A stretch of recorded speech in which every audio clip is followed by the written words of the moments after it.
So, today I'm going to go through our deck profile for Kaibaman.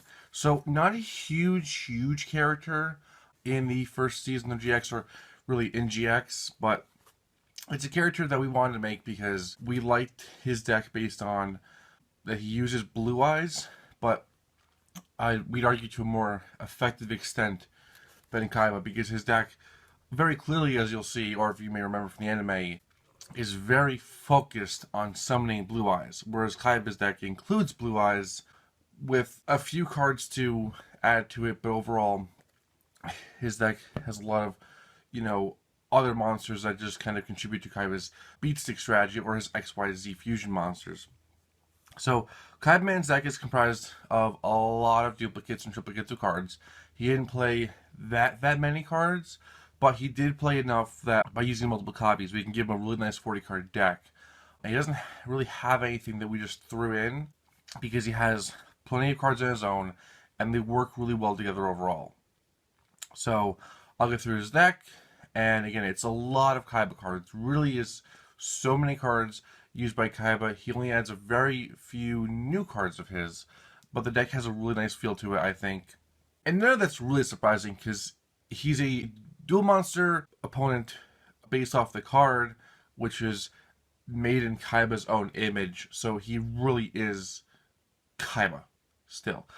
Also, as a fun little tidbit, now that we have this deck and Atticus's deck, when you combine these with Arcana's deck, we actually have now one deck that is focused on one monster type that belonged to one of the three original main heroes. So Arcana has a very Dark Magician themed deck, of course, like Yugi's Lone Dark Magician. Kaibaman has a very Blue Eye centric deck, and Atticus has a very Red Eye centric deck. So it's just a fun fact. It's like there's other characters who play those same monsters, but play them in a standalone deck of that, more focused on that archetype rather than just one monster among many.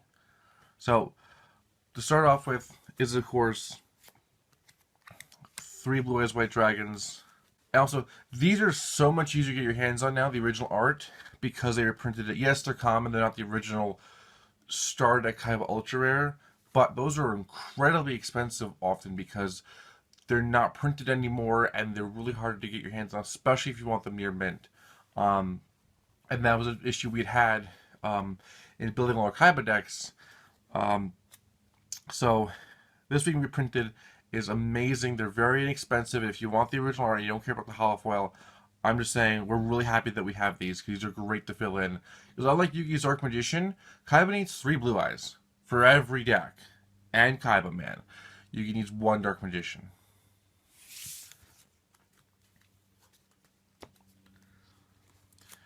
Two copies of Sword Stalker, so pulled from Duelist Kingdom. We didn't really see it from Kaiba much else after that.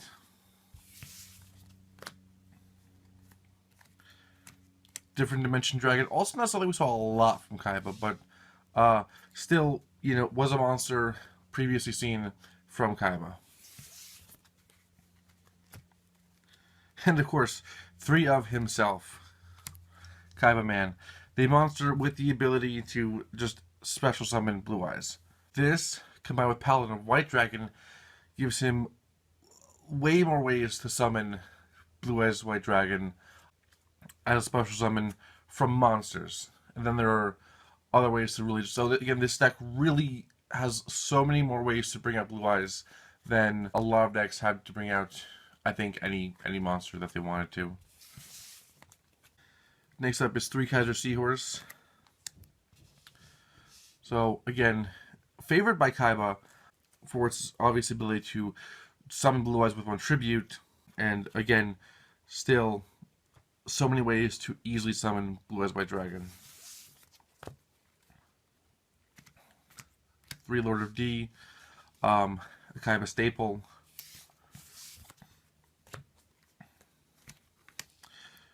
2 Manju with 10,000 Hands. We've only seen this previously actually in Pegasus's Pyramid of Light movie deck.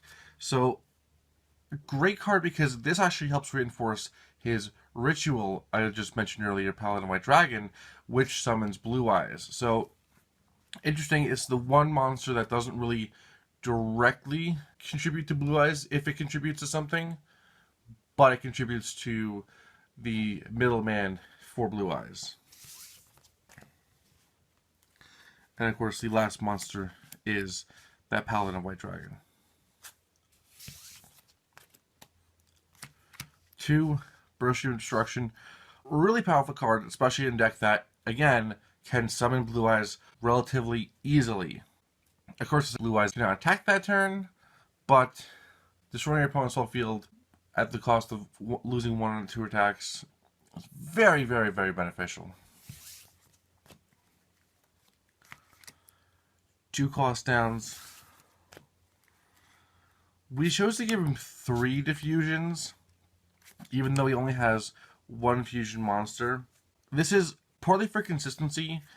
Also, it's because in GX, fusions are so widespread, defusion really also acts as a counter card or answer to opponent's fusion monsters. So when playing Jaden, Jaden can summon a fusion, and Kaibaman can easily defuse it right away and nullify that threat. So it's a very good defensive card in the GX era. Following the fusion is 3 Fiend Sanctuaries.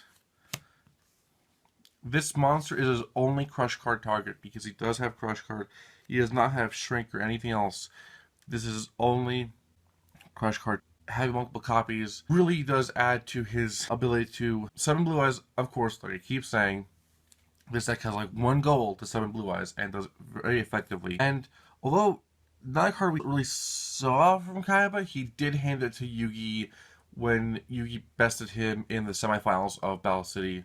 So again, a card we know he had, and it's not that it's relevant too much whether or not Kaiba actually played it, but again, a lot of cards here, really almost everything can be traced back to Kaiba at some point.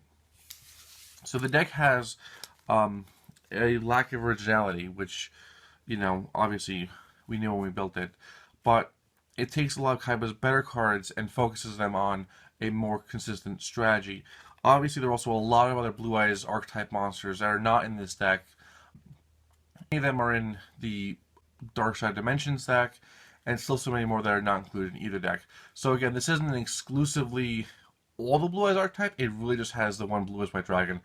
But again, the deck works very well to summon. 2 Polymerization. So we don't want to give him 3 because we don't want to make it that easy to summon Blue Eyes Ultimate, given how easy it is to get the pieces. So 2 Polymerization to 3 Diffusion. We know it is kind of an odd ratio, but we like it in that, again, Diffusion doubles as not just a possible defensive mechanism against your own fusion monster or allowing you to diffuse it and attack with more monsters, but also as an out to opponent's fusions, whereas Polymerization has the single purpose of letting you summon your 1 fusion in this deck. 1 Pot of Greed.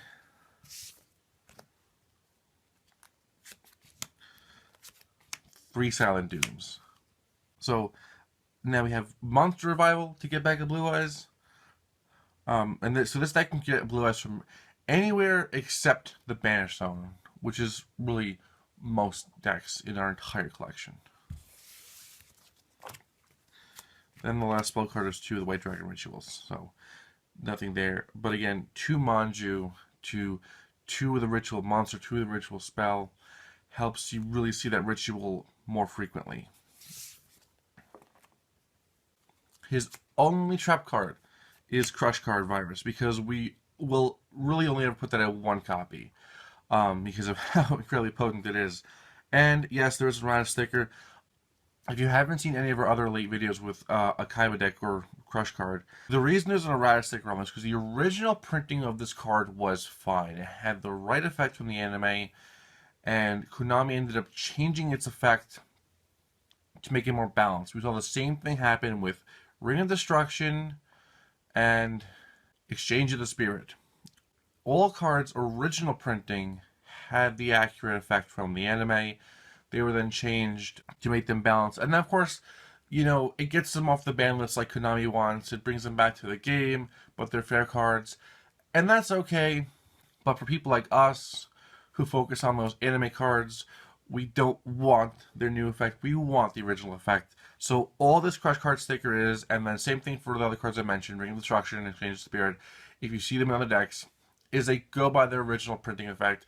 Yes, this is in our RAD document, but I'm saying it here too. If you have an earlier copy that has the original effect, that doesn't say your opponent takes no battle damage, and that doesn't say your opponent can just toss the monsters. If it has the actual 3-turn monster destruction effect, that is a card, and you can probably play it as it is if you want.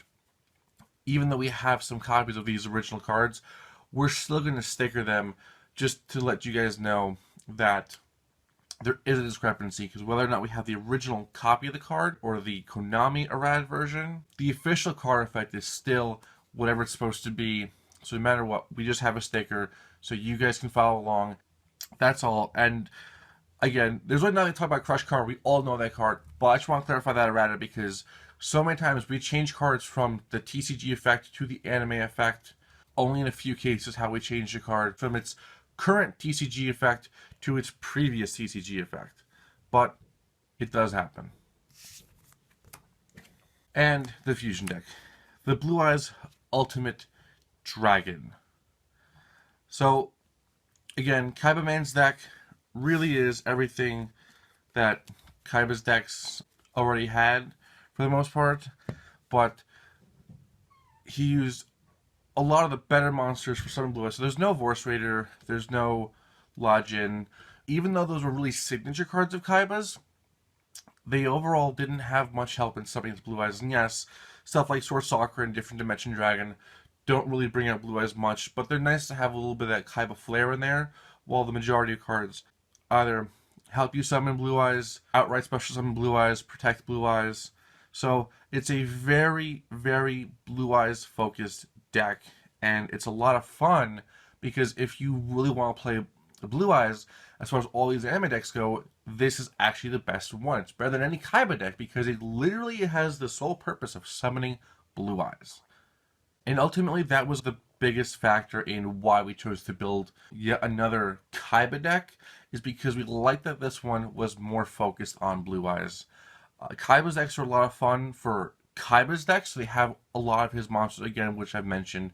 They have his signature beaters, some traps, spells, all the stuff we love seeing from Kaiba because he uses them again, again, and again. But this deck took probably everyone's favorite individual aspect, the Blue Eyes, and was able to flush it out more. So we don't want to build too many decks of the same types, but this being a much more Blue Eyes focused deck, along with Atticus, who is a much more Red Eyes focused deck, although he was also very widely requested. But having these two decks, they're very focused on, one of those bigger boss monsters from the original anime that we'd all come to love, and they really let them blossom a bit more in a deck that, again, focuses heavily on summoning them, and then either bigger boss or effect monsters or fusions working off them, as well as support spells. So this is going to wrap up the deck profile. I know I was talking a bit, but there's a lot of stuff I just wanted to address because it's a really fun deck, and the reasons we had for building this deck are not the usual, they're a main character, they were important. This was just because we really liked the deck style for the reasons I had just mentioned. So stay tuned for more exciting content from this GX wave we're releasing, as well as more stuff down the road. See you guys.